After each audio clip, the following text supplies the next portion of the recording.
Welcome, everyone, to the final panel discussion for the first day of our two-day free online conference, which is called Truth, Dissent, and the Legacy of Daniel Ellsberg, a 50th anniversary conference commemorating the release of the Pentagon Papers. This session is entitled The American War in Vietnam and Why It Still Matters. Thanks to all of you that have registered, over 2,300 of you, and for watching. This conference, you should know, has been generously supported by the University of Massachusetts Amherst in collaboration with a group called the GroundTruth Project, which is a nonprofit grassroots news organization that is also producing a 5-episode podcast series called The Whistleblower, Truth, Dissent, and the Legacy of Daniel Ellsberg. You saw those brief bios of our distinguished panelists for today. If you want to see slightly larger biographies for them, you simply need to go to the Ellsberg Archive Project website, and you can find them there. So I too will briefly introduce them, but if we could bring them back on the screen, we'll do it that way and get going on our discussion, which I'm very much excited about.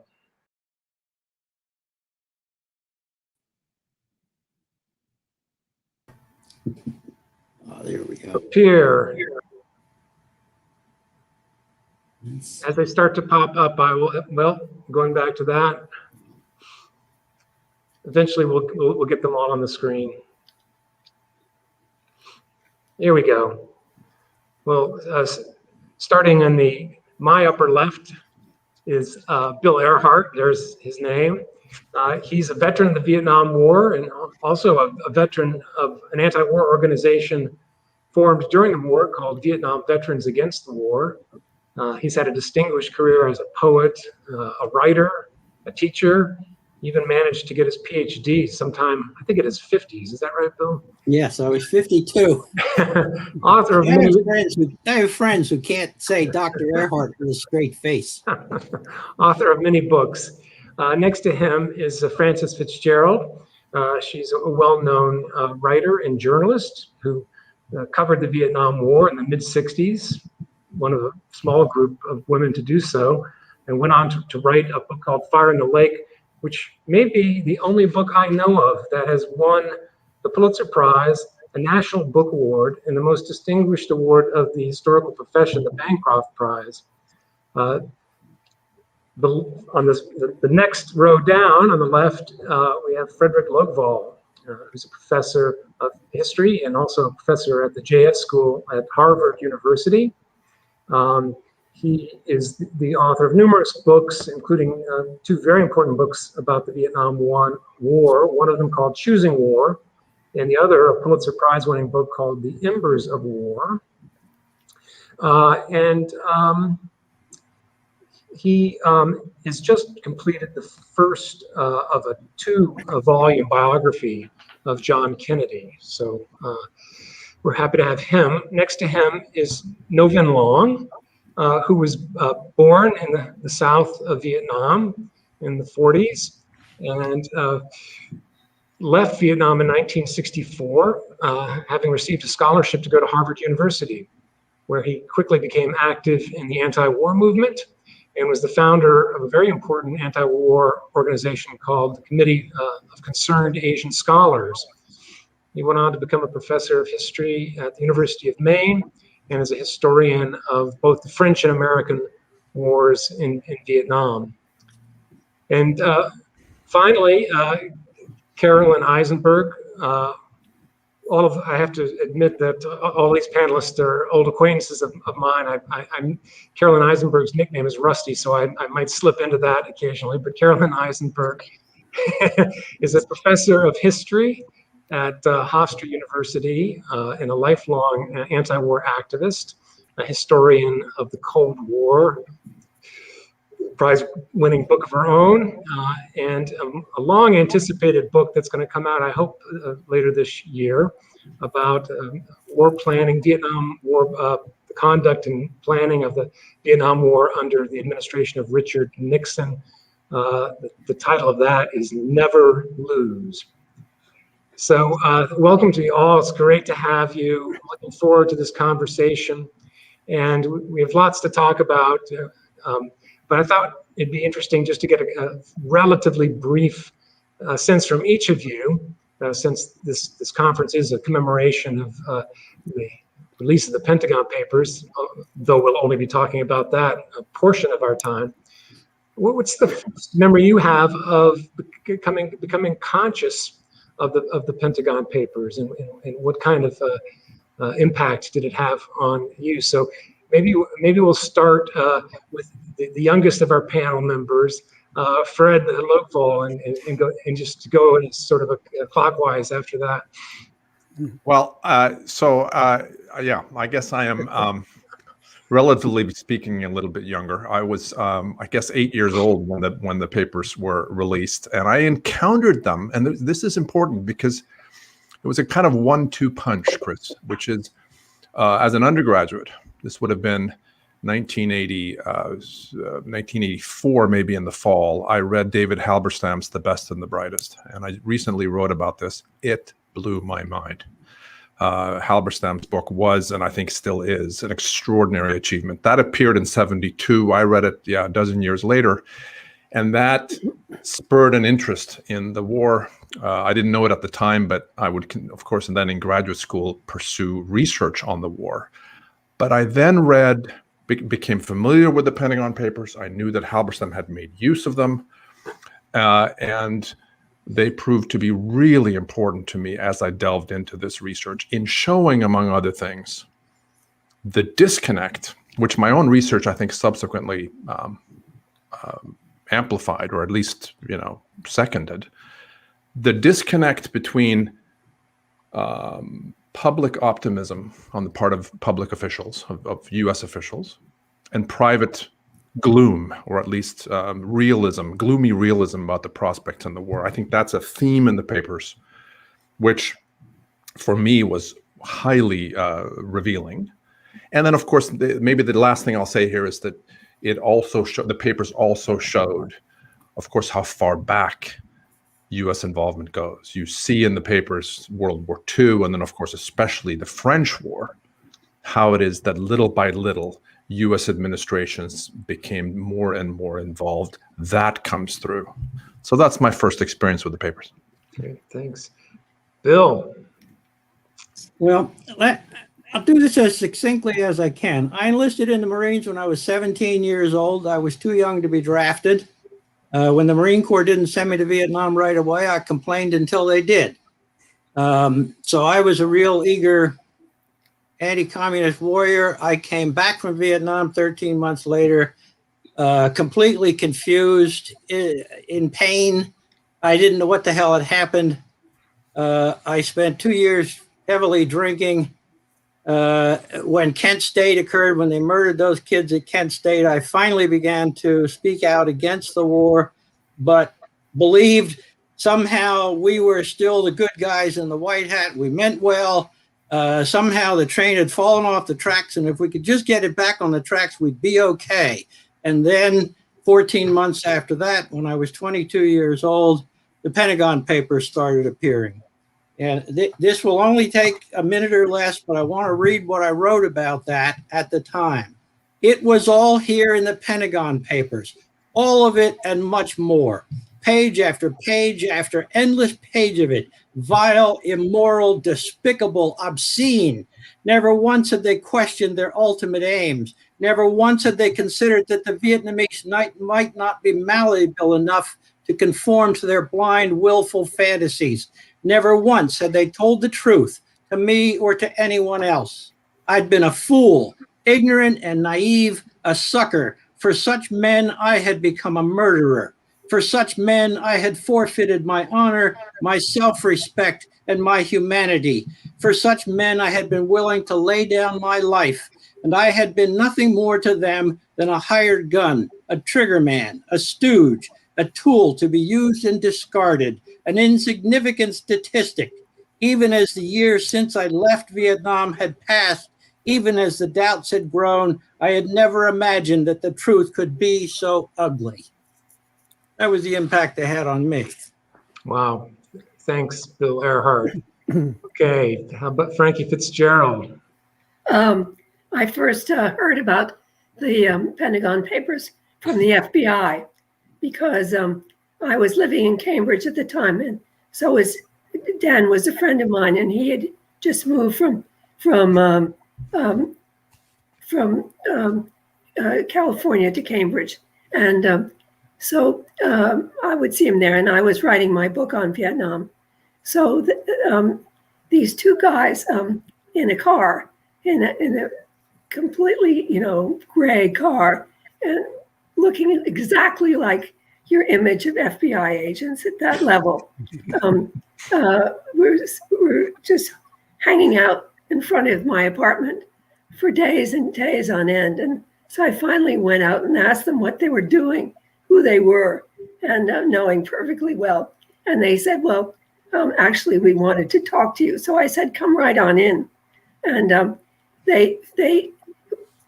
Dan had disappeared at that point. He had given the papers to Neil Sheehan, and he had gone into hiding. And they thought I might know where he was, which I certainly didn't. He didn't tell anybody, really. And but they still hung around. So finally, another friend of mine was Leonard Boudin, who ended up as Dan's lawyer. And he too was at Harvard at that time. And I used to read to him because his eyes were going. So I said, what am I going to do? And he said, leave it to me. He made one phone call and they disappeared. But I was really happy. I didn't read any part of them until Neil's version came out in the New York Times. And I was awfully happy they came out right then, because my book would have been much less accurate without them. And I found out that high officials knew things that I didn't imagine they did. So I was really happy about that. Thanks, Frankie. Carolyn Eisenberg. Well, it's interesting to see how we all have a distinct way of looking at it. I think, at that time, it was June of 1971, and I was very involved in protest, as was every person I knew. But that was, maybe we can go back to this, that actually was a terrible moment for the Nixon administration for a whole variety of reasons. And it was a point in time where it actually did feel like the wheels were finally coming off of their bus, that there was tremendous disaffection from their policy. Their policy was in trouble. There was a very strong sense of elites that were defecting from the policy. So when those papers came out and the New York Times insisted on publishing them, and then the Washington Post did, and then other papers, at that time, that seemed like incredible good news, that was just another sign that this policy was in big trouble. And, the fact that it pertained to Johnson or to Kennedy seemed less important than the fact that they were coming into the public sphere. So it was a source of optimism, actually. Interesting. Thanks, Rusty. Novin Long.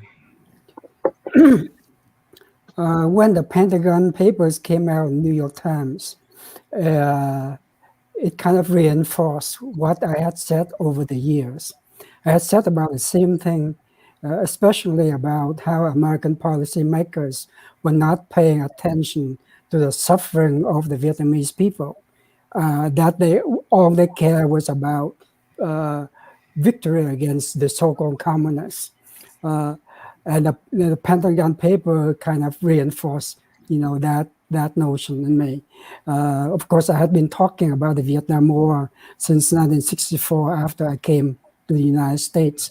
So when the Pentagon paper appeared, that was 1971. That was many, many years later. Of course, from 1969 to 1971, I knew Ellsberg, and I talked with him about Vietnam. So in the case, the Pentagon paper was to me personally, was very useful. After reading the New York Times, I read Senator Gravel's edition, the entire thing. And that again, helped me understand more about the hubris of American policymakers. So if I could follow up with that long, you, in one way you were saying that the Pentagon Papers confirmed things that you suspected or knew from other sources. Were there also in it sort of new revelations, or is it really primarily this sort of sense of the hubris, the arrogance, the lack of concern for the victims of the war? The lack of concerns were visible, but not to the extent of the callousness that you can see in the Pentagon Papers. Good. Carolyn, why don't we go back to your comment, and maybe you can say a few more things about the context in which the Pentagon Papers appeared, that period of 1971, a few years into the Nixon administration. Right. That history has tended to sort of disappear. And, it's a question for people. Why did Richard Nixon react so extremely, given the fact that it made his predecessors look terrible? Why wasn't he happy with that? But I think to really understand his reaction and the significance in general, this is a terrible moment for the Nixon administration. I mean, despite the fact that Tricia got married and he was happy about that. But this is a low point for them, because it's following Lamb Son 719.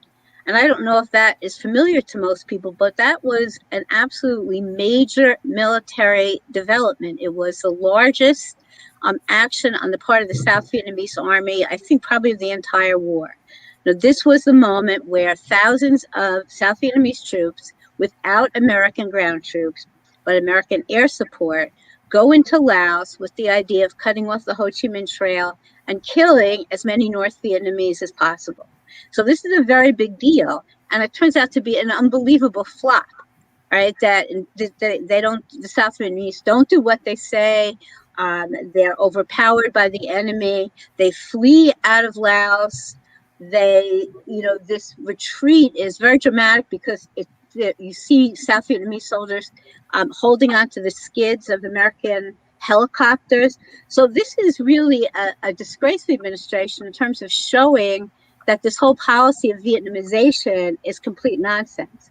And so associated with that, and Nixon knows it, this isn't lost on him, or Kissinger, this is a terrible development from their point of view. It's also the high point of the peace movement, which I think is really, easily gotten lost. I mean, this is where the Vietnam vets, right, come to Washington, D.C., and engage in a week of action, and they're on Capitol Hill, and they're in Arlington, and they're throwing back their medals. I mean, it's incredibly dramatic. It is, again, very bad for the Nixon administration.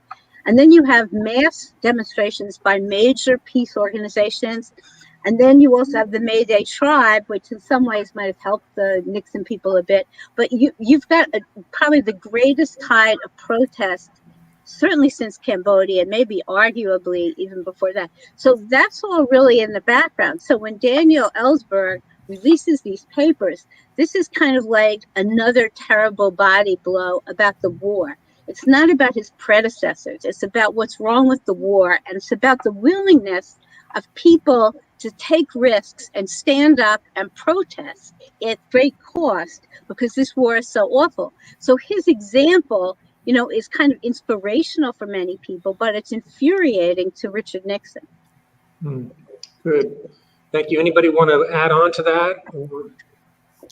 Yeah, Bill. Actually, I think Dan talked about that this morning, that the Nixon folks believed that he had access to papers that would also directly impact and embarrass the Nixon administration, and that was part of his part of Nixon's overreaction, had to do with President Thieu and promises that had been made. But I think Dan spoke about that at some length in your opening session this morning. Yeah.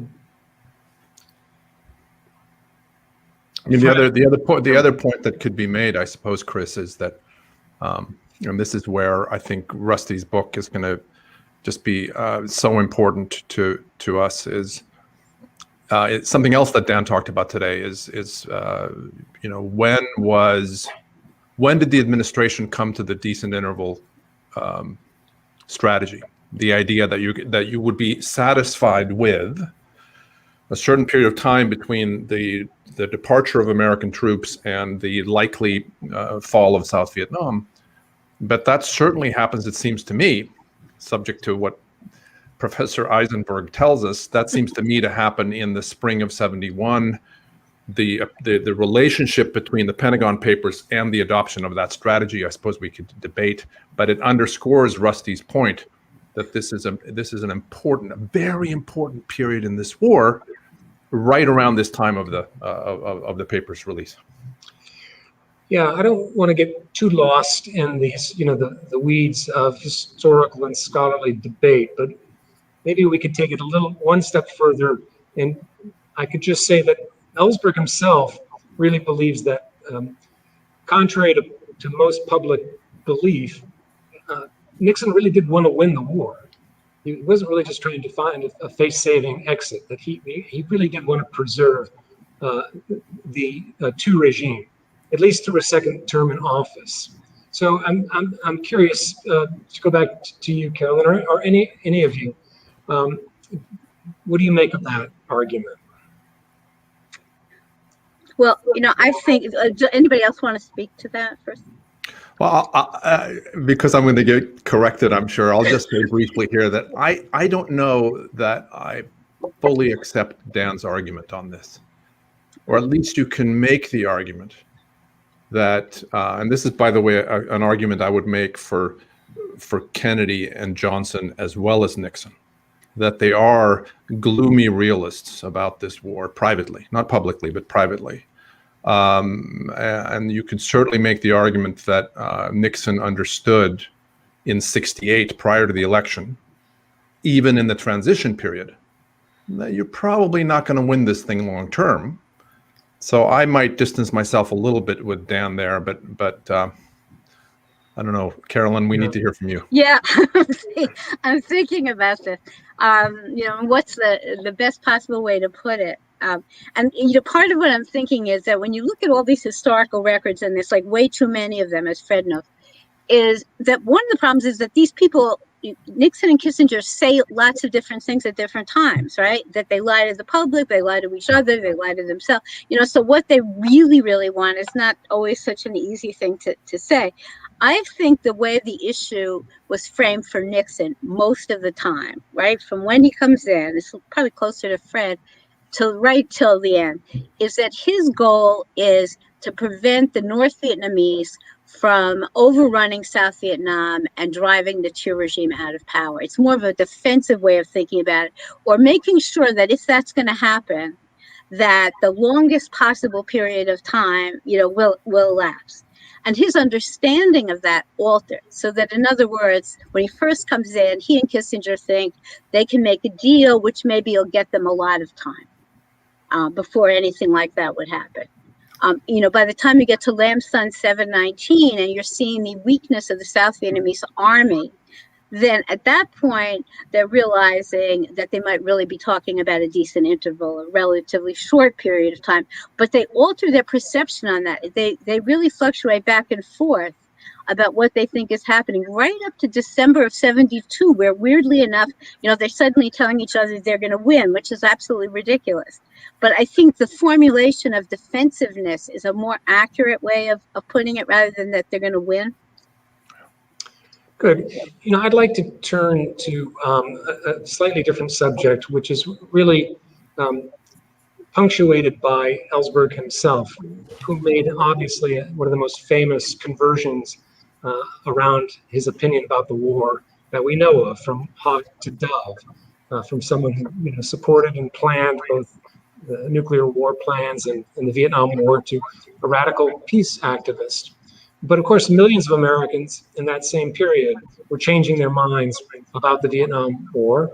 And we have a few people with us today who changed their minds quite significantly. So I'm wondering if we could, starting with you, Long, if we could learn a little bit more about your life story and how you at first really believed in the American presence in South Vietnam. You lived there and had great hopes, and how you turned, how and why you turned to become such a prominent person in the anti-war movement.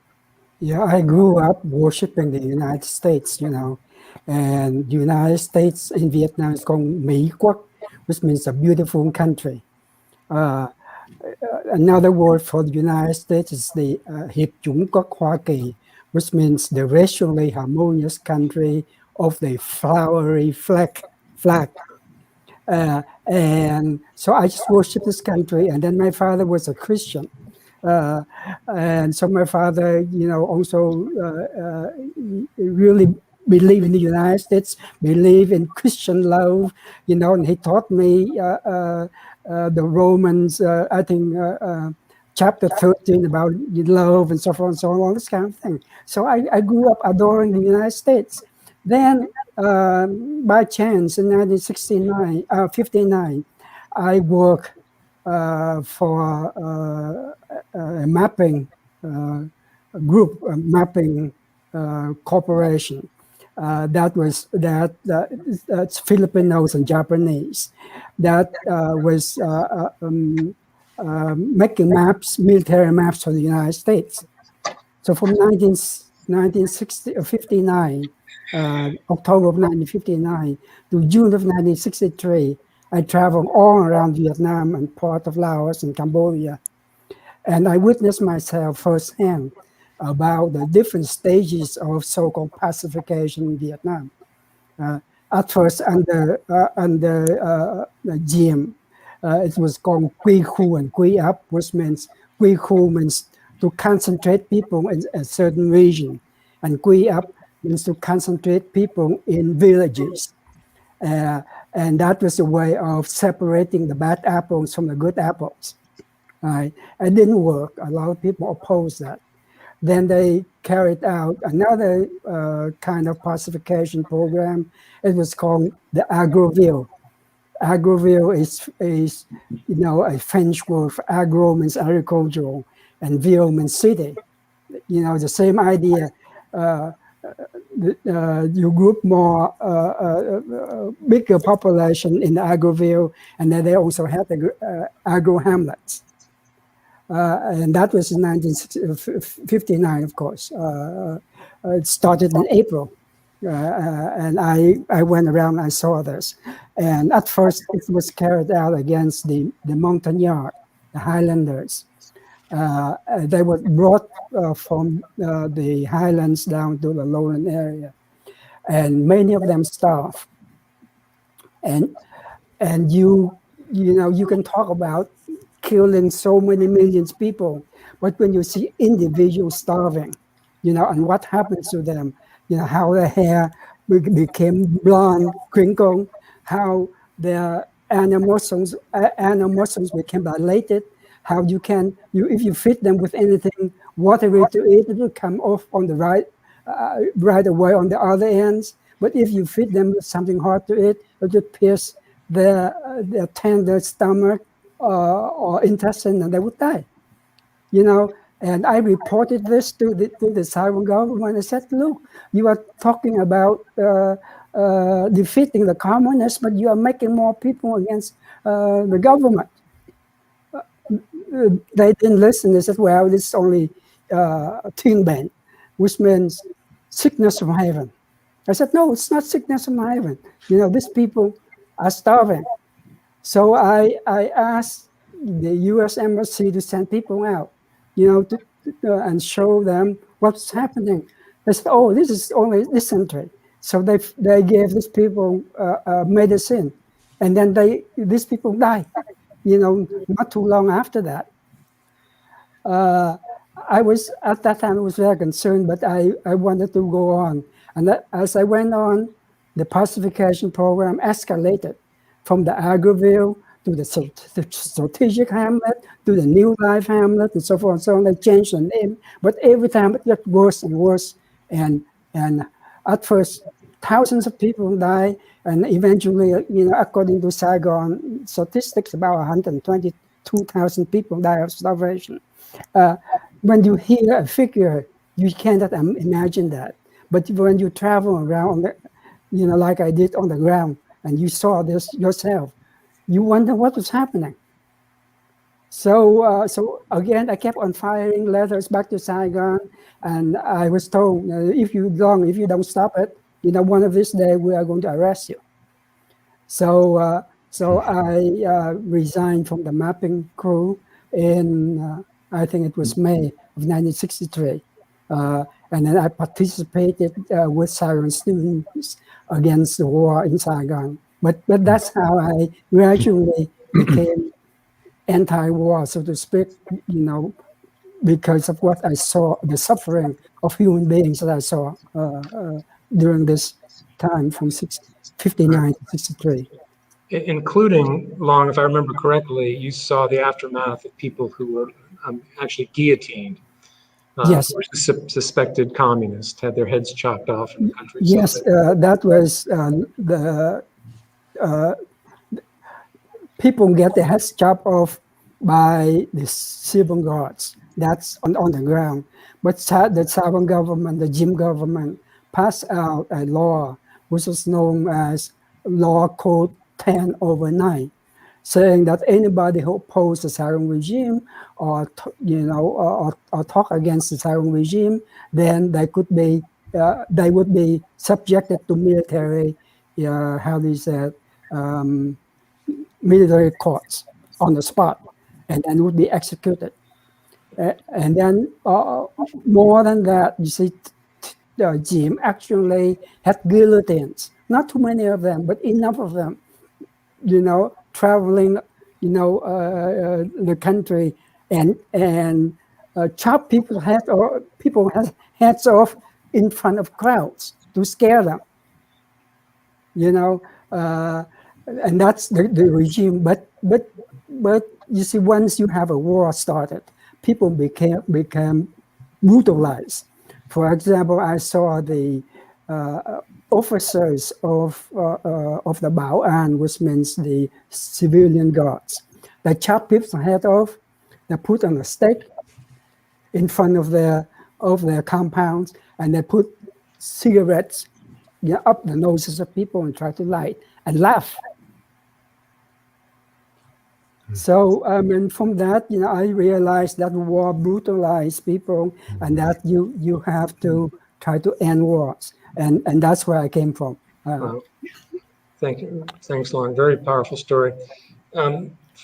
Frankie FitzGerald, when you were in Vietnam in '66 and beyond, not only were you one of the few women war correspondents, but you were one of the few writers then and even later who focused your attention on the Vietnamese experience historically and in the war itself. So I'm just curious if you could talk a little bit about how you came to focus your energies in that way, just a bit about your own experience in Vietnam.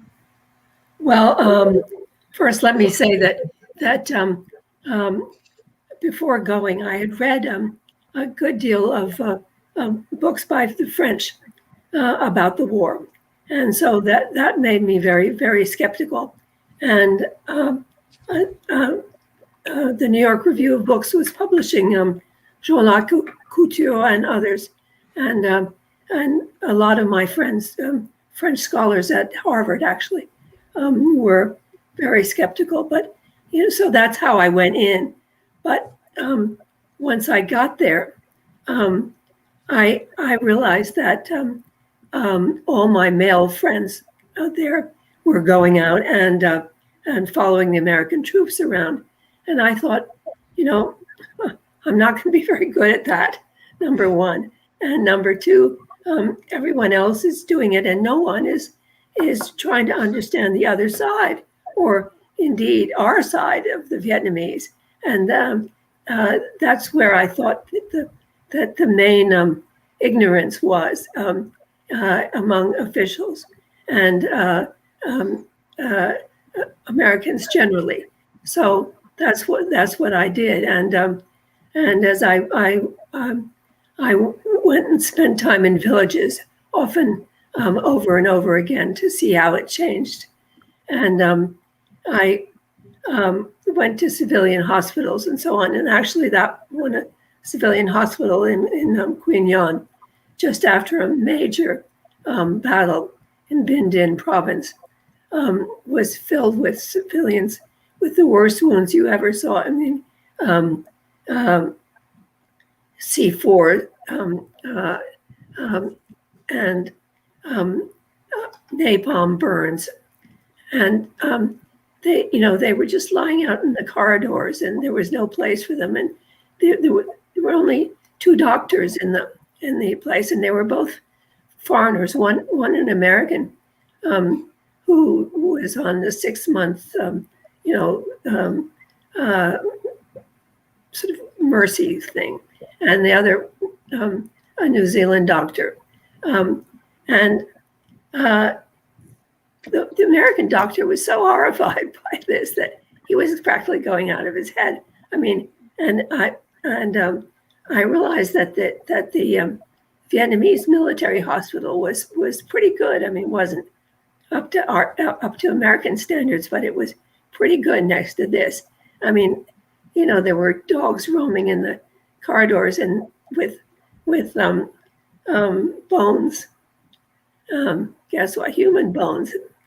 And I turned from being, simply skeptical and wondering about it to being really angry. And I was angry the whole time I was there. And I thought, when it was finally over, I never want to be that angry again. But that's why I even after I'd finished my book, I kept going back and back because I couldn't let go of this anger, among other things. It's interesting. Your book has some anger in it, but it's so carefully modulated. I'm wondering, when you look back on that book, do you wish you would put more anger in it, or are you sort of happy with the tone? No, I did that on purpose. I realized that most Americans didn't know very much about the Vietnamese, and that if I got angry, I would sound shrill, and that I wouldn't be as careful as I needed to be about pinning down what I'd seen and what I had heard. So I was very careful to be as moderate as I could. Good. Thanks, Frankie. Bill Ehrhart, you told us a little bit, but now I'd like you to go into a little bit more depth about your Marine Corps experience. And could you share some stories with us about things you saw, witnessed, experienced that began to change your mind, so that by the time you did read the Pentagon Papers, you could write that very moving memory of it in your memoir? Well, I grew up in a small town in rural Pennsylvania, was solidly white, solidly Christian, solidly Republican. I came of age, as some of you did, in the late 50s, early 60s. My first memory of television was watching Russian tanks on the streets of Budapest. I lived through the Cuban Missile Crisis, Nikita Khrushchev pulling off his shoe and banging it on the podium at the UN, shouting, "We will bury you." I mean, all this stuff. And so when Lyndon Johnson said we needed to fight the communists in Vietnam, or we'd be fighting them in the sands of Waikiki, that sounded serious to me. And there was nothing in my background, my teachers, my community, even my parents, nothing that said you should be skeptical of this. So I thought, and of course I grew up in the shadow of World War II, where everybody's a hero. And now this is my turn. I get to be a hero. As I said, I enlisted when I was 17. I could have gone to college. I was accepted at 4 schools, but I was going to go off and do what John Kennedy told me to do. Ask not what my country can do for me. So I went off to Vietnam very eagerly. From the first few days I was there, things began to get very confusing. The yardstick I had been given to understand the world I live in didn't work. I was doing stuff that I thought only Nazis did, only communists did. where you get sniped at from a village, you call in the F-8 Crusaders and napalm the village. The Vietnamese clearly didn't like me. I'm supposed to be liberating them from the commies, and they didn't like me very much. By the summer, I got there in February 67. By the summer of 67, I could not think of any reason on earth why I was in Vietnam. Nothing I had been told of how to understand this war was working. And at that point, I shut down. I knew that if I were still alive on March the 6th, 1968, I could go home. And that became my sole purpose for being there. Stay alive till March the 6th, 1968. I got out of Vietnam and I thought, okay, I don't know what the hell is going on there, but it ain't my problem anymore. Somebody else's problem. I spent the next 2 years drinking heavily. When I got to college a year later, throwing drugs in on the mix, incredibly self-destructive behavior. I did not make the connection with the war. But when the murders at Kent State happened, that was the real trigger for me, in that I just thought, it's not enough to send us to Vietnam to die. Now they're killing us in the streets of our own country. Because they was me. They were just a bunch of college kids, just like me. And that was when I became active in the anti-war movement. But as I said, I kept thinking somehow America has gone astray. We got misguided somewhere along the way. America's not going to listen to a bunch of long-haired hippie college kids, but I'm a combat wounded Marine sergeant. They'll listen to me. Boy, was I in for a big surprise. But I kept trying to believe that until I started reading the Pentagon Papers. And then I came to understand, as Dan said this morning, what we were doing in Vietnam is what we are as Americans. We don't foster democracy. We don't foster liberty. All that stuff that we were doing in Vietnam, we'd been doing since the freaking Mayflower landed in Massachusetts. It was a terrible, terrible kind of sense making. I have never felt comfortable being an American in the last 50 years. I cannot be proud of the country I live in because we delude ourselves. Go ask some Native American how cool it is to live in the land of the free. Go ask some black person how liberty and justice for all. I'm lucky. I'm a white guy and a fairly smart one. But this country is founded on lies. We continue to do that. Oh, how about those wars in, where was it, Afghanistan? And Dan said there were no papers that like the Pentagon Papers, but there were. The Washington Post put out those incredibly damning documents about the war in Afghanistan, and nobody paid any attention. This is supposed to be about the Vietnam War and why it matters. And unfortunately for me, I think the war matters because the wrong people learned all the wrong lessons.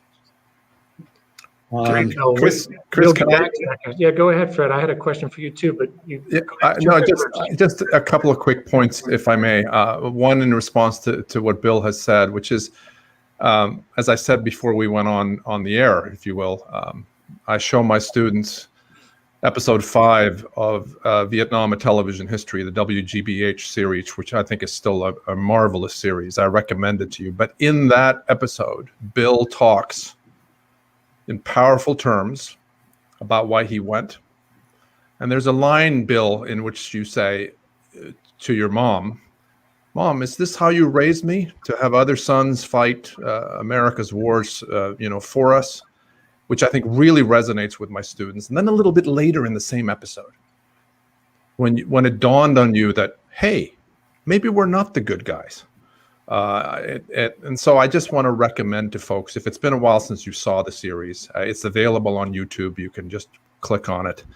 But one of the things I love about that particular episode is that in addition to Bill, There are four or five other Americans who are featured in that particular episode, and you're so articulate in a kind of plain-spoken way that I think, at least as an instructor, in terms of my students, and this is now 20 years of showing that episode, I think it's an episode they don't forget. The other point I just wanted to make quickly in response to Frankie is that it's remarkable to me, Chris, how, I think you'll agree, I wonder, some of the early literature on the war, how remarkably well it stands up, which says something about writing contemporary history. And so I think here of Frankie's book, which I believe is 72, right, Frankie?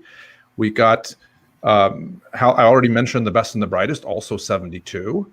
First edition of George Herring's classic textbook, which has influenced generations of college students, America's Longest War, which is, I think, 78 or 79. These books, they still belong on any shelf of essential Vietnam War books, even though they were written soon after the events that they describe were taking place. That's an extraordinary thing. Yeah, Fred, if I could just follow up on that. You know, that old PBS documentary in 1983, I'm glad it seems to be getting some renewed attention. I'm glad it is in your class. Maybe it was the Ken Burns documentary and some of the disappointment that went along with it that have sent people back to that earlier documentary. In any case, you know, we've heard some really great stories of individual personal experiences of the war that I think gives viewers, or listeners, a sense of, you know, the passion, wartime passions. And Fred, you know, coming of age and becoming an academic in the aftermath of the intensity of those wartime passions, I wonder if you would, this comes out of your recent remarks about those earlier books, what's the cost of teaching and doing scholarship when emotions have cooled? What's lost and is anything gained? And maybe you could talk a little bit about some of the newer scholarship. Yeah, that's an interesting question. You know, one of the things that I find, Chris, is that students, though we're talking about their grandparents who served or their grandparents who marched against the war. I mean, they have, not only do they have no memory of this, but it's you know, 2 generations removed. I'm still struck by the degree to which they remain really interested in this war. And they're taking classes. They devour the reading. You know, in my class this semester, they read from cover to cover Dan Ellsberg's Secrets. And judging by what my TFs said about the discussions of that book, it was animated. They got into that book. And, you know, Tim O'Brien, Graham Greene, in addition to, you know, scholarly stuff. So in some respects, it hasn't changed maybe as much as one would think in terms of that passion, as you refer to it. I suppose what's gained is the scholarly perspective. It is access to sources that we maybe didn't have before. I think the last decade or maybe 12, 15 years, we now have really important scholarship on the Vietnamese side of this, drawing on Vietnamese sources, really important. Although the Vietnamese archival access remains regrettably limited.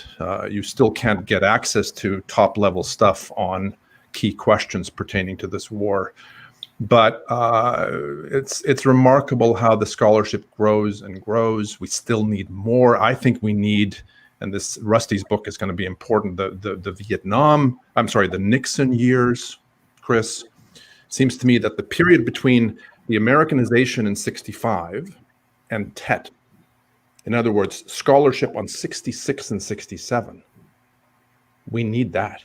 We need more on Congress and the war. Congress is a really important player. I don't think we've had enough. Cambodia and Laos, we need more scholarship. So as great as this is, there's room for more. McNamara, we're still waiting for the great book on a totally crucial player in this conflict. I could go on and on, but that's the beginning of an answer. Well, Carolyn Eisenberg, you jump in. It is different to teach now. You know, when I first started teaching, I had a lot of students that came in because their dads had been in Vietnam and they wouldn't talk about it, and the kids wanted to figure out what had gone on. You know, I think in some ways it's an interesting development in the historiography. I don't want to put people right to sleep, But, as all these policy documents have become available and declassified, so it's become much more possible to know, at the top, what people were saying to each other. And in one respect, that's a loss, because I think what is not as readily available are these older books that really tell students what this experience was really like. What was this, for Vietnamese? What was this for American soldiers, that bring this experience to life? And so, one of the challenges I feel is, how do you mix, more knowledge about the policy with not losing what's actually happening, on the ground. If I can, I want to just shift a little bit, because, one of the things that hasn't been talked about today, and I think it's really important. It's a Daniel Ellsberg conference, but I might have a slight difference with Daniel Ellsberg. I want to slip that right in.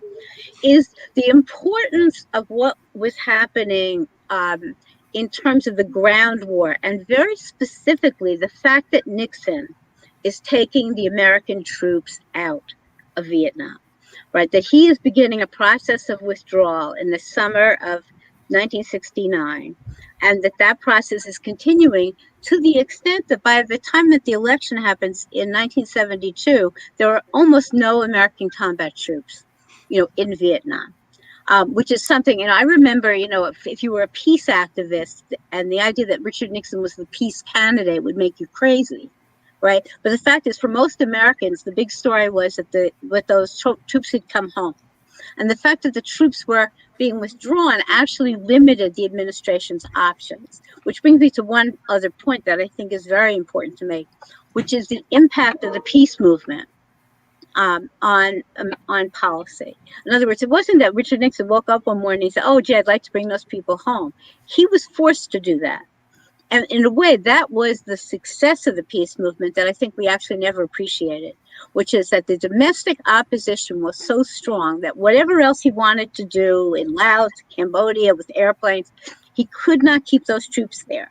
And it was a continuous process, which tremendously weakened his hand, and the ability to bomb was not an adequate substitute for having troops on the ground. And that really is something that the peace movement can claim credit for. I think at the time, we didn't feel that way at all. We felt like everything we did was a failure, that he was always tricking us. But the fact of the matter is that you had that mobilization. I wish that had been stronger. But if you didn't have that mobilization, the whole situation inside Vietnam would have looked very, very different. Long, and then Frankie. Nixon actually was very successful. He was able to continue the war for 5 more years. We should not underestimate the Vietnamization program. The Vietnamization program created an army by 1972, the regular armed forces, regular troops, 1.1 million. And then you have what was known as the rough puff, i.e. regional and local forces, regional forces and local forces. That's 4 more million out of a total population of less than 18 million. Almost everybody was big enough to carry a gun, was in one form of militarization or another. These people were kept in forts or camps.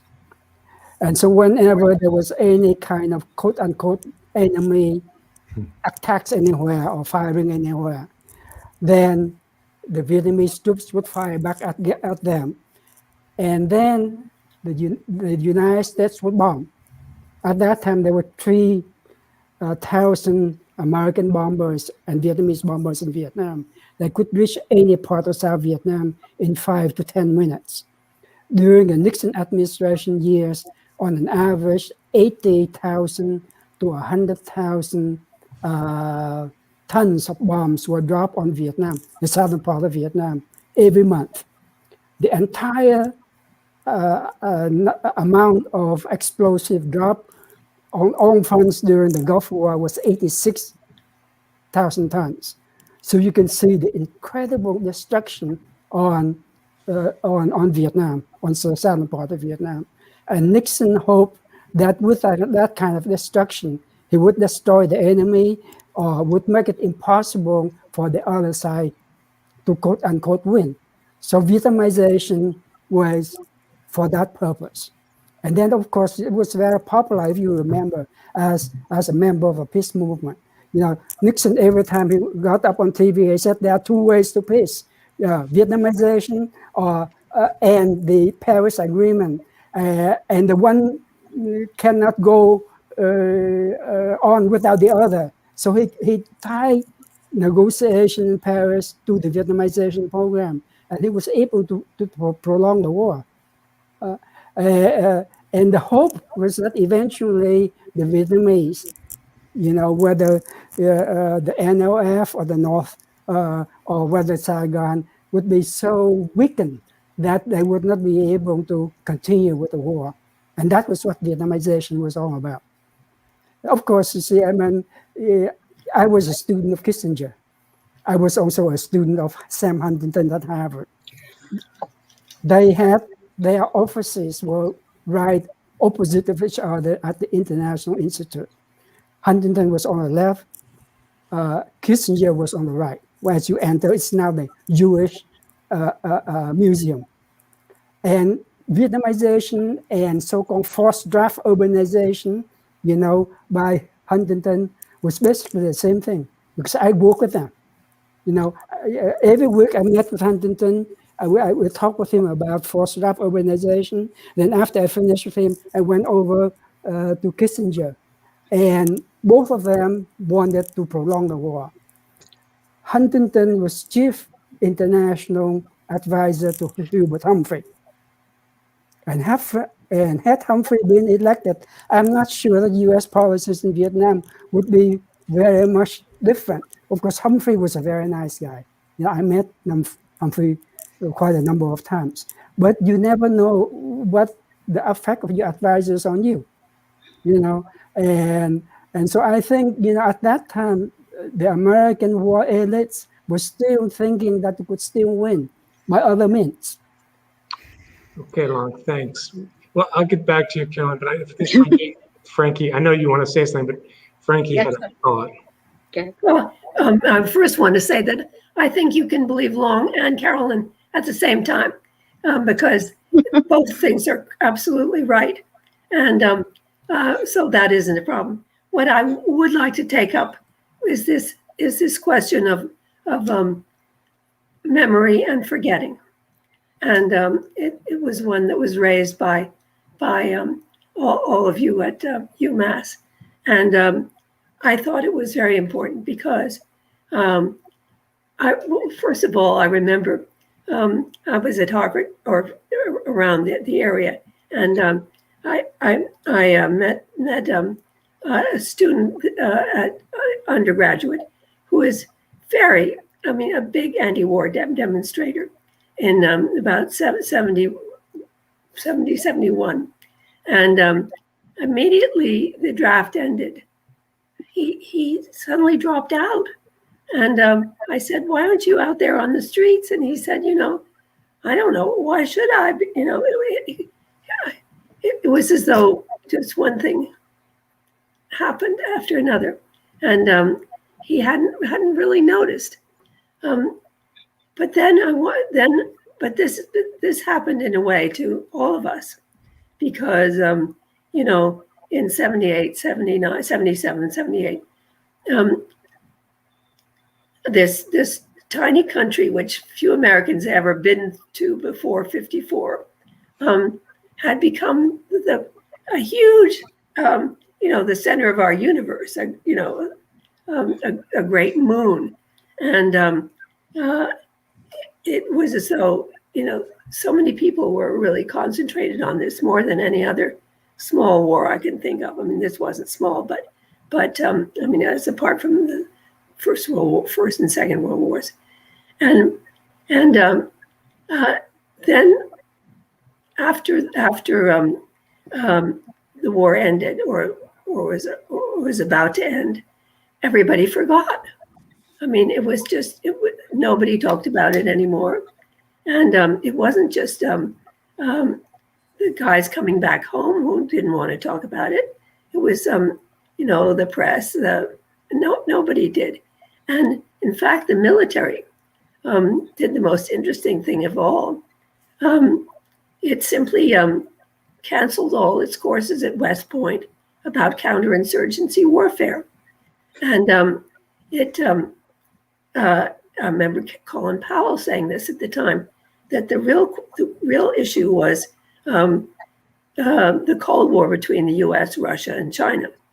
And that we were going to build up our forces to repel a massive invasion from the Soviet Union or from China. And counterinsurgency was forgotten about.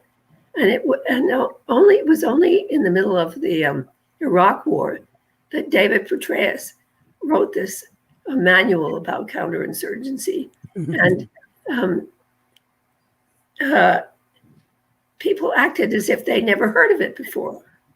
I mean, it was extraordinary. I mean, to me, it was extraordinary that the Iraq War went on in the first place, because it seemed so much like the Vietnam War.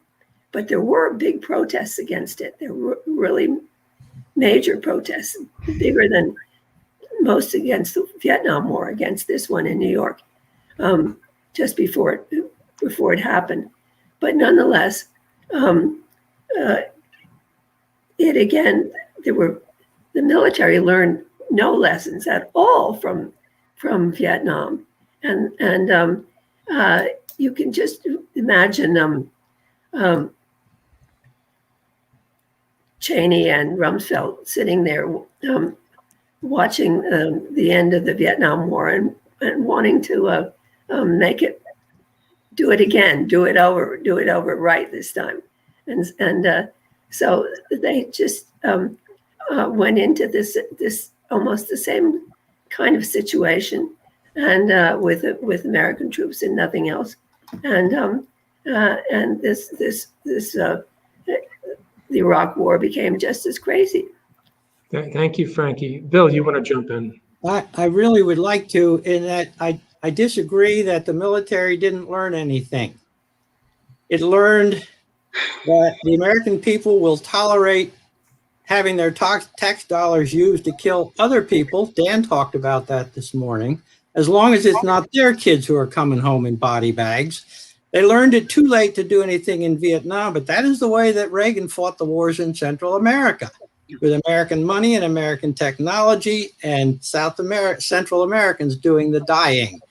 The Gulf War, the reason that they could do that, the volunteer army, which I've always thought was the worst consequence of the Vietnam War. Very few Americans have any stake in the game. The army, the military, the foreign policy establishment learned how to remove the consequences of American foreign policy from domestic politics. 20 years of war in Afghanistan. Where's the anti-war movement? Why don't people care? Most people aren't in any way impacted by it. So I think what I said earlier, I think the wrong lessons were learned, but they were learned very thoroughly by certainly the military, and not in how they fight wars, because they're stupid. I mean, they go in with guns and stuff. But there were lessons learned from the Vietnam War, and they are why we fight wars the way we do today and get away with it. You know, I want, okay, Long, go ahead. Yeah, I'd like to pick up on something that Francis said a while ago about demonstrations very early on against the Iraq War. I think that's part of the effect of the peace movement during the Vietnam War years. Because if you remember, it took us a very long time to try to educate the American people about the Vietnam War. Francis knows that the United States was involved in Vietnam way back to 1945, 46, if not to, and then, kept on escalating, and the American people didn't know. So by 1965, when American troops arrived in Vietnam, we had to educate the American public for many, many years before they knew the history of the war. But, just as the Iraq War was about to begin, 500,000 to 1 million people in this country demonstrated against it. And I think that's that's the effect of the anti-war years that was still lasting, until that time. So, I mean, I want to be on the positive note here. If what I'm trying to say is that if we keep on educating the American public about American foreign policies, American ventures abroad, I think the reactions from the American public would be faster. That's what I'm saying. Well, with these comments in mind, I'd like to ask Fred and Carolyn about what you perceive to be some of the bigger misconceptions about the war that have become ingrained in American public memory or popular culture that you've heard and witnessed in your classrooms from students that keep us from having a better sense of the meaning, the vibrancy, the diversity, say, of the anti-war movement, or of the real reasons the United States got involved in Vietnam and failed. So, I guess I would say two things, Chris, maybe. And I may even differ with one or two of my fellow panelists here, in which case I'll hear about this. But I think we make too much of hubris and the existence of hubris in American decision making. That's one misconception, and this is where I think Halberstam's wonderful book actually gets it a bit wrong, because I don't see much hubris. There is hubris on the question of whether we, that is to say the United States, we Americans have a right to be in Vietnam and have a right to tell the Vietnamese what to do. Yes, lots of hubris on that point. But in terms of prospects in the war, with or without American ground forces, with or without the use of air power, I don't see a heck of a lot. And this is certainly a theme in my own work. I referred to it earlier, but this private gloom on the part of senior officials. John F. Kennedy, who's the subject of my current research, as you pointed out, Chris, there's a paradox with respect to Kennedy, and in fact, all the presidents, which is that, I think Kennedy, more than any top policymaker, understood, even in 1951, when he visited during the French War, that it was very unlikely that any Western power, not just the French, but by extension the United States, was going to be able to win a military victory in Vietnam. I think he asked all the right questions in that early visit. And I don't think that skepticism on his part really ever went away, even when he departed on that last trip to Dallas, to Texas in 1963. The paradox, of course, is that this same Kennedy escalates U.S. involvement quite substantially during his 1,000 days in the White House. I think the answer, by the way, there is probably, it's really substantially in domestic politics.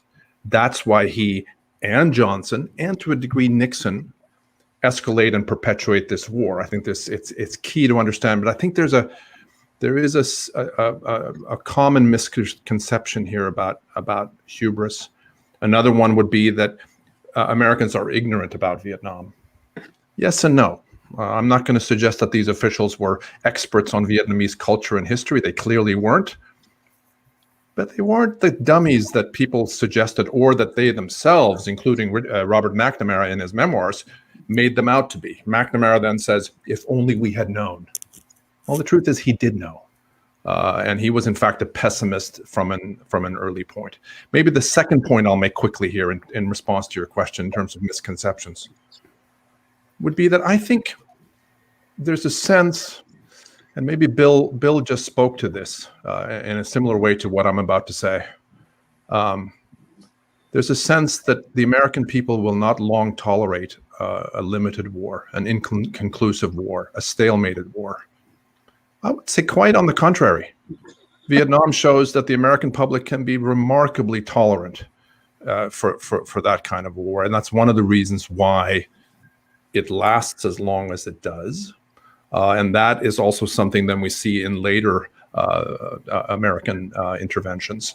So there is patience on the part of Americans, even when they're frustrated. And that's something that we should take into account.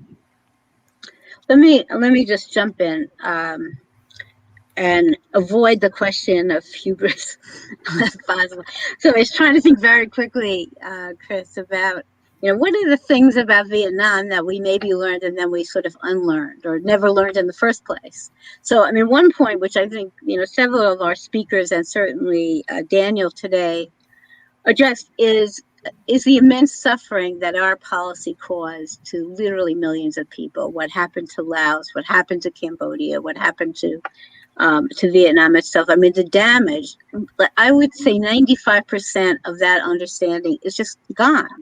And we're already seeing, right in front of our eyes, what did we just do in Iraq, right? And what's happened to that country since we intervened. So, the whole aspect of the suffering of other people that our policy causes, which at least at a certain point in the Vietnam War, was becoming real to people.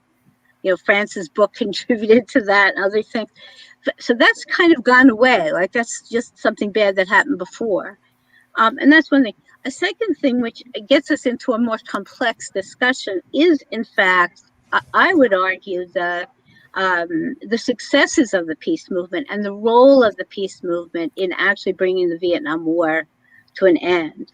And that's an odd thing to say, because nobody on this panel or any place is going to say, oh, isn't it great that it took till 1973 to get the U.S. military out of there? It's not wonderful news.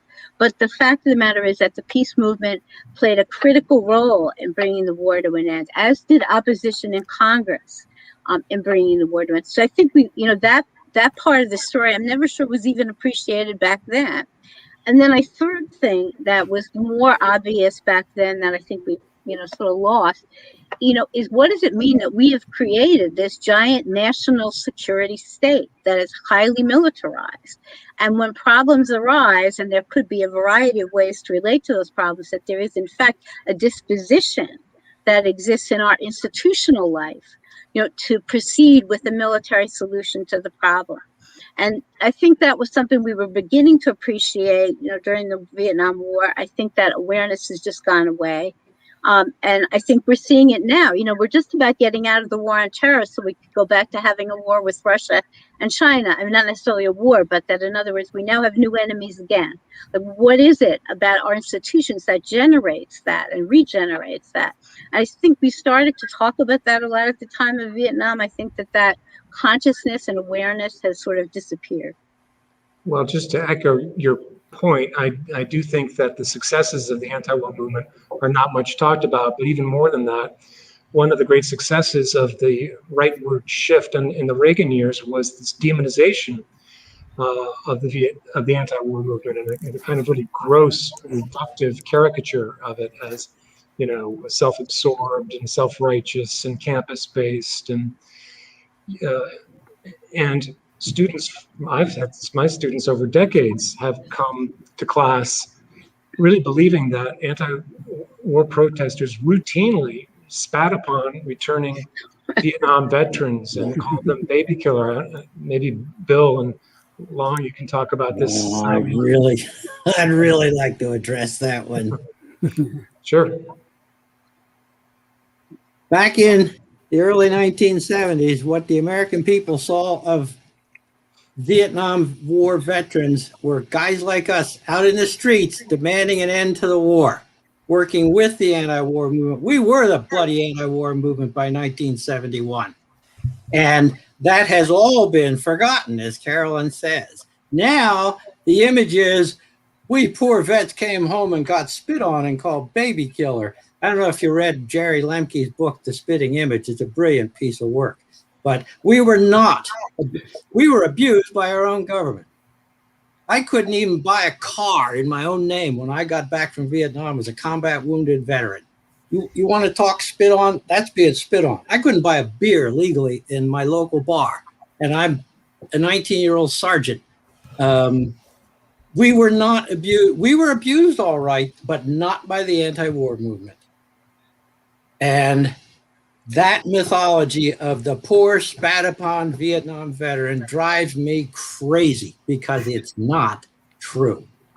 And it's, of course, coupled with this routine sort of cultural imperative to constantly thank everyone in military uniform for their service. I wonder if you have any thoughts about that. That's become such a staple in our culture. Whenever anybody says thank you for your service to me, I say you should go talk to a priest. Well, Long, this is a related question for you. Yes. Yeah. I'm wondering, over the years, you undoubtedly have taught a number of Vietnamese American students, and many of whom have undoubtedly grown up in families that are, deeply anti-communist.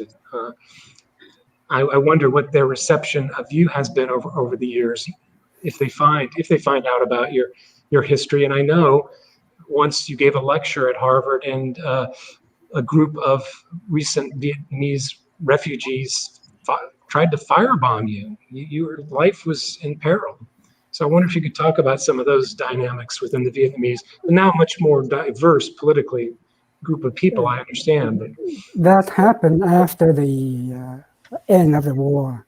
And these people were organized, and they tried to attack me because I was one of the few Vietnamese who organized against the war in this country. And they claim that because of the cut of aid to the Thieu regime, that is why the Thieu regime, was defeated. It's true that we did lobby Congress for, cut of supplementary aid, but the U.S. government was always able to supply the Thieu regime with enough money and equipment, so that's not a problem. They want to, in my case, and the case of a few other Vietnamese, they wanted to find scapegoats, and they use us as lightning rods. But and it was organized, and organized with right-wing, American groups here in this country. Otherwise, they couldn't have gotten away with that. But the second generation, third generation Vietnamese, who grew up in this country, understand things more. And in fact, you see, for 20 years now, as I travel around the country lecturing, many of these people came up to me and thanked me for my work over there, during the war years. And Vietnamese in Vietnam, the same thing. Of course, they're very angry at their government right now for corruption, for this or that. So now and then they say it's because of you, Long, that this thing happened. So I said, it's because of you who are not fighting back enough, so that we did what you wanted to do. And in my case, you see, it was very simple.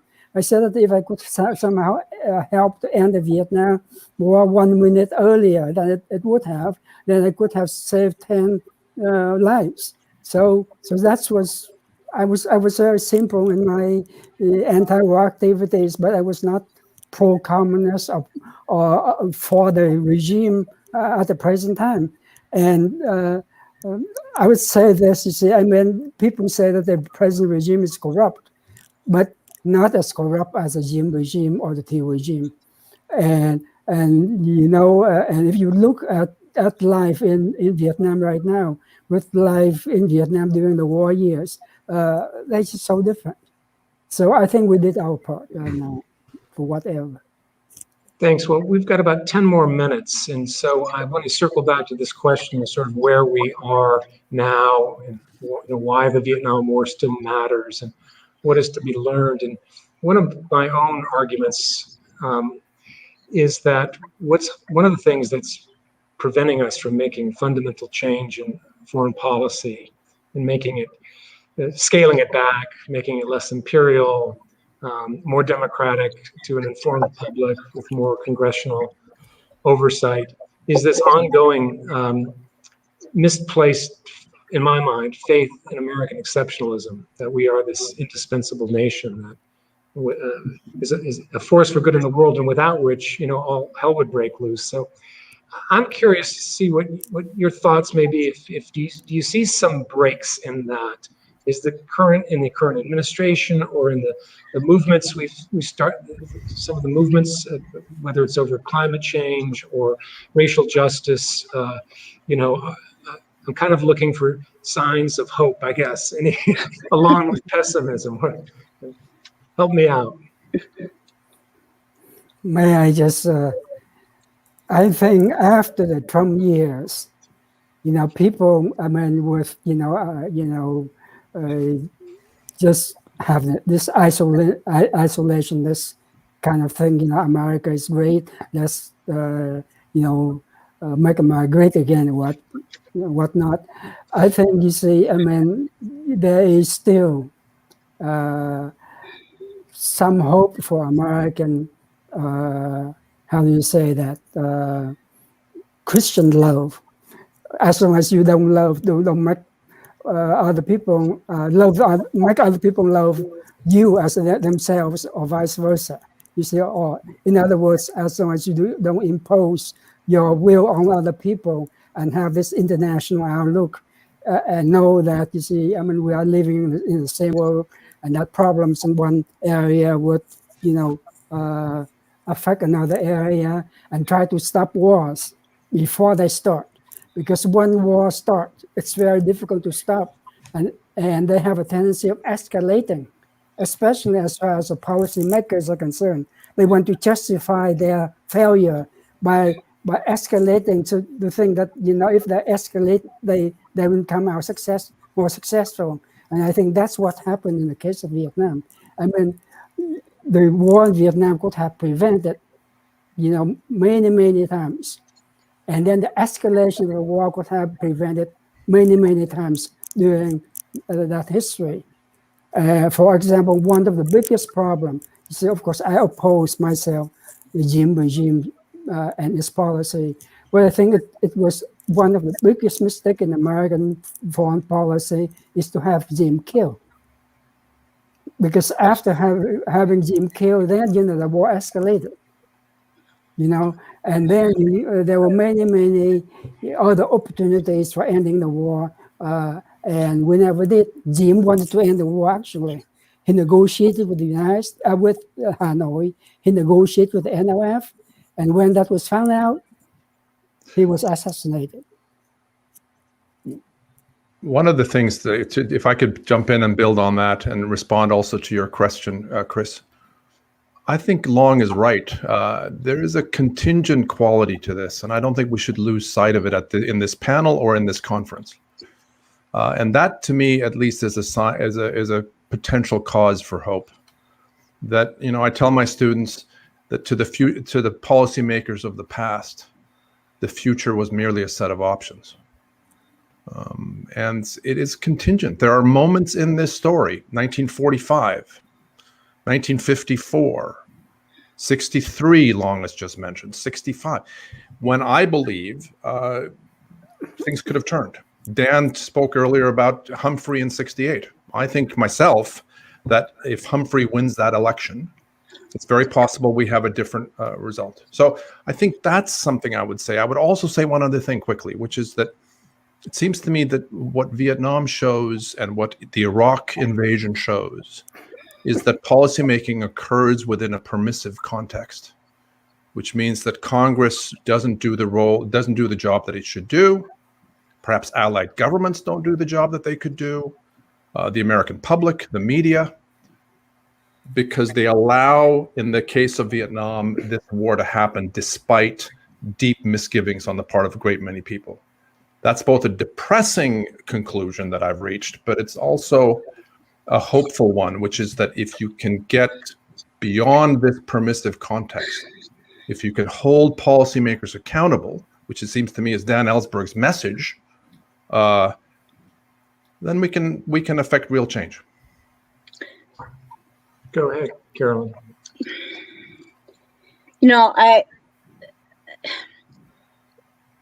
I think that Fred's point about permissiveness and how that allows certain things to happen, is accurate in a way.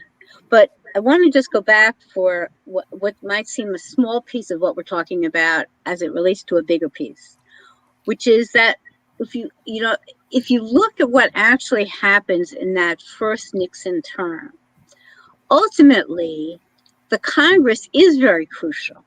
Even though we would say that they, from 69 right up to 72, they never stopped the war, right? There was resolution after resolution.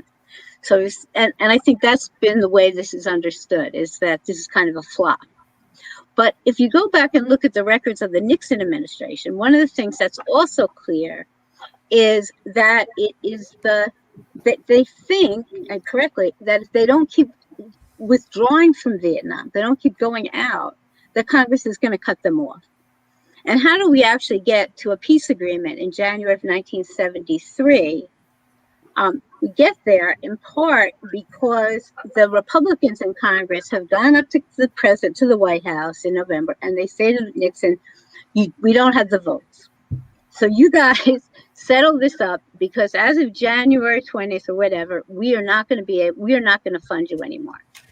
So that there's a kind of an underlying pressure that is really important. And the reason I'm emphasizing that, you could say, well, that's a kind of a trivial point. It isn't really trivial, because it does, again, reflect the fact that there is opposition in the United States that's going on, that's building, and that is creating that situation, and which is, in a way, reducing the permissive culture. And if we could even just jump for 1 minute to the present, people talk about Iraq.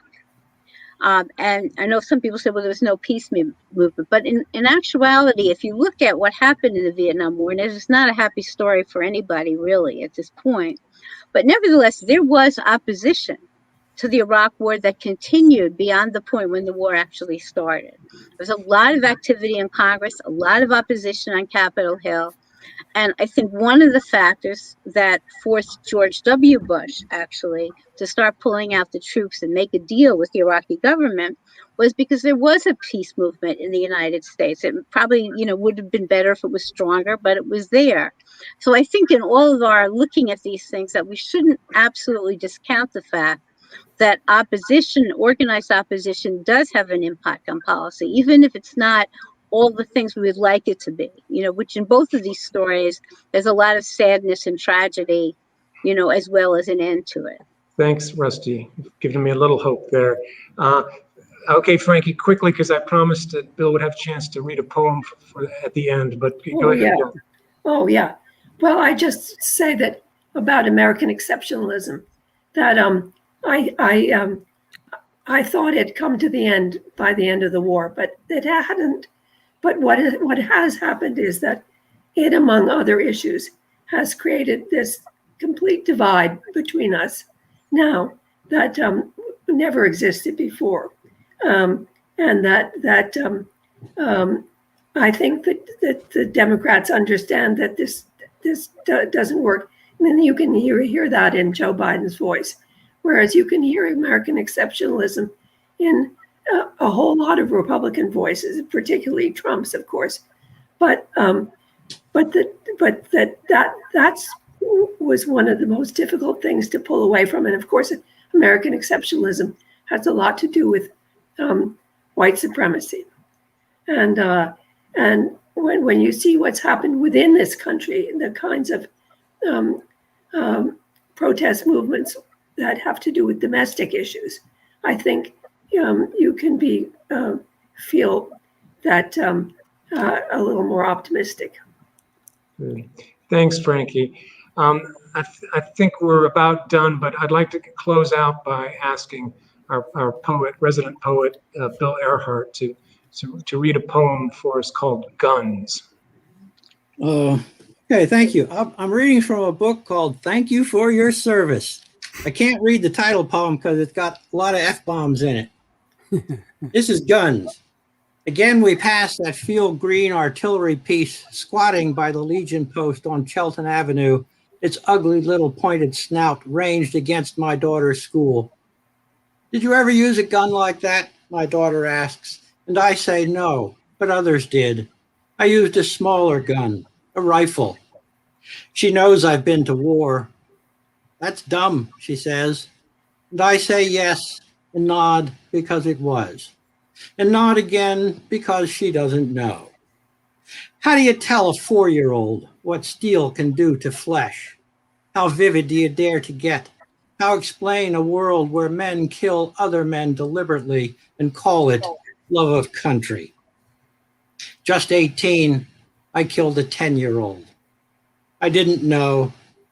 He spins across the marketplace, all shattered eyes, all arms and chest. Do I tell her that? Not yet. Though one day I will have no choice except to tell her or to send her into the world wide-eyed and ignorant. The boy spins across the years till he lands in a heap in another war, in another place, where yet another generation is rudely about to discover what their fathers never told them. Thanks, Bill. And thanks to all dear colleagues and friends. It's been an honor to speak with you. Just a reminder to everyone that we have a whole other day of panels tomorrow, 4 of them. So please check the schedule and watch out too for the podcast called The Whistleblower. Bye for now. See you. Thanks, Chris. Yeah, Thank thank you all. Thank you. Yeah. Thanks so much. Yeah. Yeah. It off.